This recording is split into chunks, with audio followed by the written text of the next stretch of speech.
Olá pessoal, antes de começar este vídeo tem uma coisa que eu quero falar. Quem não viu o capítulo passado, o card está aqui em cima. O motivo de eu estar usando este desenho é para evitar problemas com direitos autorais por parte dos donos da imagem, já que eu não tenho permissão para usá-las quando quiser. E outra coisa, já que vocês estão aqui, peço para vocês se inscreverem no canal, deixarem o like, ativarem o sininho, deixar um comentário me contando sobre o vídeo e, se possível, compartilhe com seus amigos para ajudar o canal a crescer. Tendo dito isso, começa o vídeo. Sidney Sheldon, O Fantasma da Meia-Noite, capítulo 6. Irmã, repetiu Candy, este apartamento é mal assombrado. Eu não disse? Quem é ela? Não sei. Perguntei à minha professora o que é um fantasma e ela falou que é um espírito que ainda tem um trabalho a fazer neste mundo. Que tipo de trabalho ela teria que fazer por aqui? Especulou Candy. Não faz sentido. Mas Candy e Mitsue logo saberiam a resposta. Quando as crianças desciam no elevador, na manhã seguinte, um homem entrou no 8º andar. Era baixo e corpulento. Tinha o queixo quadrado, olhos frios. Fitou as crianças e disse: foram vocês que se mudaram para o apartamento no 13º, não é? Isso mesmo, senhor, respondeu Candy. Moro no 8º andar. Meu nome é Jerry Davis. Havia alguma coisa no homem que não agradou as crianças. Finalmente conseguiram se livrar daquele apartamento, comentou Jerry Davis. Candy ficou surpreso. Como assim? Conseguiram alugá-lo? Uma moça foi morta ali há 6 meses. E desde então não era possível alugá-lo. Candy e Mitsue trocaram um olhar. Como ela foi assassinada? Perguntou Mitsue. Foi um assaltante, informou Jerry. A polícia concluiu que ela chegou em casa e surpreendeu o assaltante, que a apunhalou até a morte para que não o denunciasse. Pegaram o assassino? Indagou Candy. Não, ele conseguiu fugir. Então é por isso que ela se tornou um espírito irrequieto, pensou Candy, excitado. Seu assassino não foi preso. Quando o elevador chegou ao térreo, Jerry Davis disse: tenham um bom dia, crianças. Ele se afastou. Candy e Mitsue estavam bastante excitados com o que tinham acabado de ouvir. Assassinada, murmurou Candy. É por isso que havia sangue na frente do vestido, disse Mitsue. Foi nesse momento que John Finney saiu de seu apartamento. Bom dia, Candy. Bom dia, Mitsue. Bom dia, Sr. Finney. Quem era o homem que desceu no elevador com a gente? Está se referindo a Jerry Davis? Esse mesmo. É um detetive particular. Ele nos falou sobre a moça que foi assassinada em nosso apartamento, disse Mitsue. John Finney franziu o rosto. Susan Boardman. Ele não deveria ter feito isso. Não há motivos para assustá-los. Tudo já acabou. mas as crianças sabiam que não acabara. Não enquanto o fantasma da moça estivesse assombrando o apartamento. Mitsui disse, ontem à noite. Candy deu um pisão no pé da irmã, lançou um olhar de advertência e Mitsui compreendeu no mesmo instante e mudou o que ia dizer. Ontem à noite foi maravilhoso, não é? O tempo estava ótimo. Tem razão, disse Finney. O outono é maravilhoso. Por que não quis que eu contasse a ele sobre o fantasma? Acho que não devemos contar a ninguém por enquanto, Mitsue. A moça está tentando nos dizer alguma coisa. Vamos descobrir o que é. Eles voltaram à escola na segunda-feira e cada um foi para sua sala. Era difícil para os dois se concentrarem. Não paravam de pensar no fantasma. Só que a moça era mais do que um fantasma agora. Tornara-se alguém que vivera no apartamento e fora assassinada ali. Candy sentia calafrios pela espinha ao pensar a respeito. O professor de Candy anunciou: vamos avançar uma série. Candy saiu-se muito bem aqui. Está preparado para entrar numa turma mais adiantada. Em circunstâncias normais, Candy ficaria na maior animação. Agora, porém, somente se ocupava com outras coisas. Obrigado, Sr. Leff. Continuarei a ser seu professor principal, mas terá aulas com outros professores também. A primeira aula de Candy pela manhã foi de inglês. O professor designou-lhe um lugar e depois disse à turma: hoje vamos estudar os antônimos. Alguém sabe o que é antônimo? Candy decidiu arriscar um palpite. Tem alguma coisa a ver com ants? Que significa formiga em inglês? O professor sorriu. Não, Candy. Antônimos são palavras que têm significados opostos. Por exemplo, triste e feliz, alto e baixo, bom e mal. Cada uma significa o oposto da outra. Estão entendendo? Sim, senhor. Muito bem, turma. Quero que escrevam 20 antônimos para mim. Candy pôs a trabalhar junto dos colegas. A primeira coisa que escreveu foi vida, morte. Não podia tirar o problema da cabeça. O resto do dia passou devagar. Na hora do recreio, Candy jogou beisebol com os colegas, mas sem o menor ânimo. Quando foi rebater, errou várias bolas e seus arremessos também foram ruins. Está se sentindo mal? Perguntou Clarence. Não consegue jogar bem hoje? Não dormi direito ontem à noite, admitiu Candy. E não sei se conseguirei dormir esta noite. Ao final das aulas, Candy esperou Mitsui e voltaram juntos para casa. Eu gostaria de saber quem a matou, disse Candy. Ouviu o que o Sr. Davis falou. Foi um assaltante. Como um assaltante poderia entrar no prédio, subir até lá em cima, arrombar o apartamento e ter alguma esperança de sair sem que ninguém o visse? O que quer insinuar, Candy? Que talvez ela tenha sido morta por alguém que mora no prédio. Mitsue parou aturdida.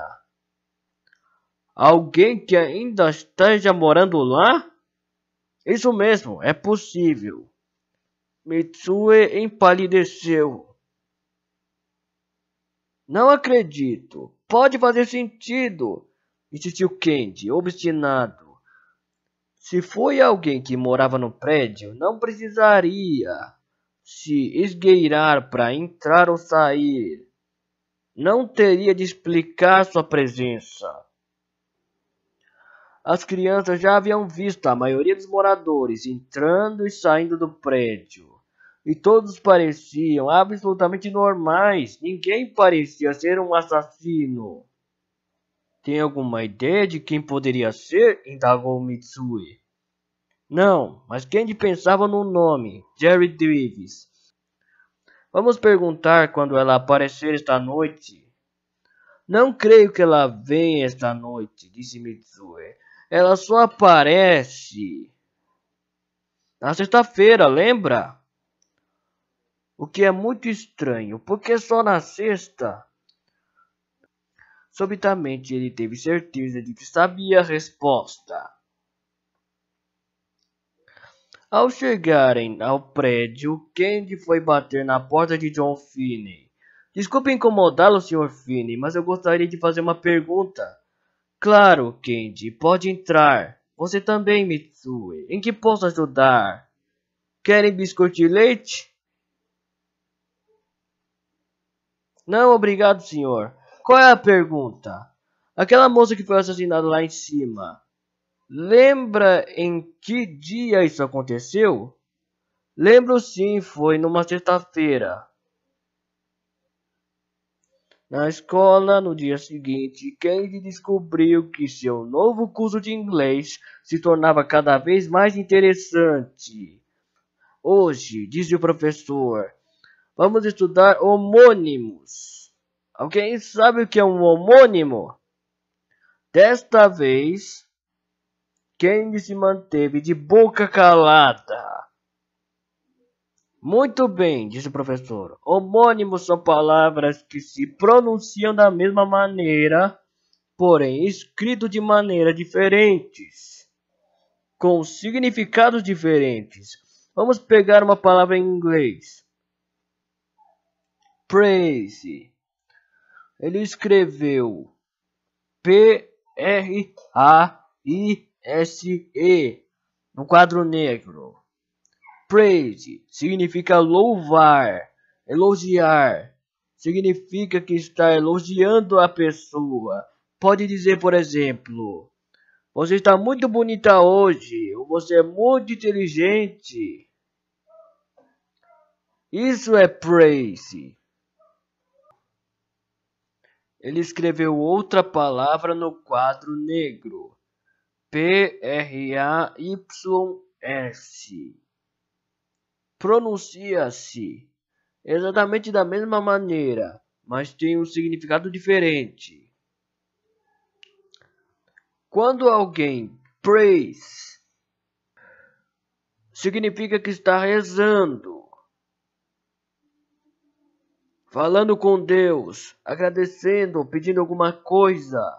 Portanto, as palavras são homônimas. São da mesma maneira, mas são escritas de modo diferentes. E possuem significados diferentes.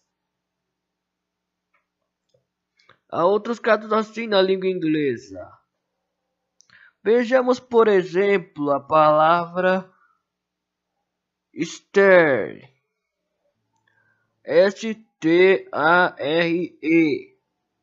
Significa olhar para alguém por um longo tempo. Ele escreveu embaixo S-T-A-I-R. Stare. Pronuncia-se exatamente igual, mas stair em inglês significa escada. Percebem agora como um homônimo funciona? Candy, pode dizer outros homônimos? Candy levantou-se, ficou em silêncio por um momento, pensando. Pois não, senhor. Sun. S-U-N. Que significa sol. E son. S-O-N. Que significa filho. Muito bem, dê outros exemplos. Pale. P-A-L-E. Que significa pálido. E pale. P-A-I-L. Que significa balde. Excelente, Kendi! Todos os alunos levantaram a mão ansiosos para oferecer mais exemplos. Solo. S-O-L-E, que significa sola. E soul.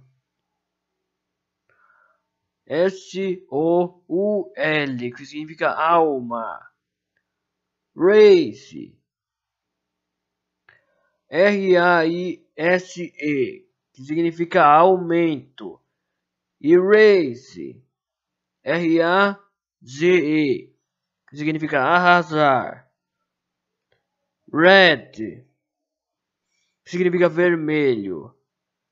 E read, que significa ler. Kendi e Mitsui sentaram juntos para almoçar no refeitório. Ainda se sentiram bastante excitados pelo que acontecera na noite de sexta-feira. Não seria sensacional se pudéssemos descobrir quem foi o assassino de Susan Boardman, disse Kendi. Claro que seria, concordou Mitsui. Assim ela ficaria livre. Kendi especulou se deveria fazer algum comentário sobre Jerry Davis para a irmã. Havia alguma coisa no homem que não lhe agradava. Tinha o pressentimento de que Jerry Davis era o assassino. Acredita realmente que o assassino é alguém que ainda mora no prédio? Perguntou Mitsui. É possível. Mas Kendi não disse em voz alta o que estava pensando. E acho que descemos com ele no elevador esta manhã. A professora de Mitsui disse: Vamos estudar hoje um pouco da história dos Estados Unidos. Ela correu os olhos pela turma. Havia crianças de meia dúzia de países diferentes. Tenho certeza de que todos sabem alguma coisa sobre a história de seus respectivos países. Mas é importante para os que vivem aqui conhecerem também a história americana. Quantos de vocês já ouviram falar de George Washington? Quase todos levantaram a mão. Ótimo! George Washington é conhecido como o pai do nosso país. Alguém pode me dizer por quê? Uma das alunas sugeriu. Porque ele teve uma porção de filhos? A professora riu. Não. George Washington foi um dos líderes da Revolução contra a Inglaterra. A América era uma colônia da Inglaterra e o rei George tentou nos obrigar a pagar impostos muito altos. George Washington e alguns dos outros disseram que ele não podia fazer isso com a gente. E por isso que começou a Guerra da Revolução. Os Estados Unidos venceram, libertaram-se da Inglaterra e se tornaram um país muito poderoso. Quantos de vocês já ouviram falar de Abraham Lincoln? Mais uma vez, quase todos levantaram a mão. Excelente! Abraham Lincoln foi um dos nossos maiores presidentes. Havia escravidão na América naquele tempo. Milhares de negros eram sequestrados da África, trazidos para os Estados Unidos e vendidos como escravos. Eram obrigados a trabalhar por pouco ou nenhum dinheiro. Os escravos trabalhavam nas plantações do sul do país, e as pessoas na parte norte achavam que isso era errado. Abraham Lincoln concordava com elas e decidiu abolir a escravidão. Como não podia deixar de ser, os sulistas ficaram furiosos. Gostavam de ter todos aqueles escravos trabalhando para eles. Quando Abraham Lincoln anunciou sua decisão, começou a Grande Guerra Civil, com os americanos do norte lutando contra os do sul. O norte venceu, comentou um aluno. Isso mesmo, o norte venceu. Levou muito tempo para reparar os danos causados, mas os escravos tornaram-se livres. Os Estados Unidos passaram a ser de fato um país livre. Tivemos alguns presidentes extraordinários e outros que não foram tão bons. Mas uma das coisas maravilhosas é o fato de sermos um dos poucos países do mundo que realizam eleições livres. O que são eleições livres? Perguntou Mitsue. Significa que as pessoas são livres para escolher seu presidente. Alguém sabe por quanto tempo um presidente permanece no cargo? 7 anos? Não, em alguns países o presidente é eleito por 7 anos. Mas nos Estados Unidos são 4 anos. Muitos países são dirigidos por ditadores. O povo não pode se manifestar sobre o que acontece em seu país. É obrigado a fazer o que o ditador manda. Aqui, se o presidente faz alguma coisa muito errada, pode sofrer um impeachment. A professora percebeu os olhares inquisitivos da turma e explicou. Isso significa que é submetido a julgamento e afastado do cargo se for considerado culpado. Portanto, nesse país, é o povo quem realmente manda. A cada 4 anos, vota nas pessoas que deseja no comando de seu governo municipal, estadual e federal. É um dos melhores sistemas de governo do mundo. A campainha tocou, encerrando a aula. Mitsue levantou-se. Saiu para encontrar Kendi. Queria conversar sobre o fantasma. Na turma de Kendi, estavam estudando as estações do ano. Há 4 estações, falou o professor. Pode me dizer quais são? Ele olhou para Kendi, que parecia não estar escutando. Virou-se então para os outros alunos. Claro, senhor. Inverno, primavera, verão e outono. Correto. E cada estação dura 3 meses. Sabe por que faz mais frio no inverno? Porque a Terra se afasta mais do Sol. Muito bem. O professor olhou para outro aluno. De onde recebemos o calor? O aluno sorriu. Essa é fácil, do Sol. É mesmo? É mesmo? Quando você está num avião, aproximando-se do Sol, fica mais quente ou mais frio? Mais frio. Mas se está se aproximando do Sol, por que não fica mais quente? O aluno franziu o rosto, desconcertado. Eu não sei. A resposta é que não recebemos o calor do Sol. O Sol nos proporciona energia radiante. Essa energia só se transforma em calor depois que toca num objeto. Uma nuvem, uma calçada, um prédio. O professor virou-se para Kendi. Pode nos dizer o que são as manchas solares? Não houve resposta. Kendi? Kendi estava com o pensamento longe. Quando ouviu seu nome, olhou para o professor. Pois não, senhor? Fez uma pergunta. Em que estava pensando? Nada, senhor. Ele não podia contar que sonhava com a noite de sexta-feira. Quando poderia perguntar ao fantasma da moça quem a assassinara? Essa história se encerra aqui, mas continua no próximo capítulo.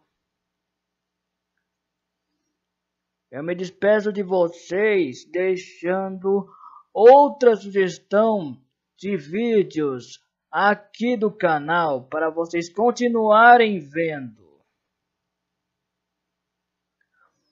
Muito obrigado pela atenção e até a próxima!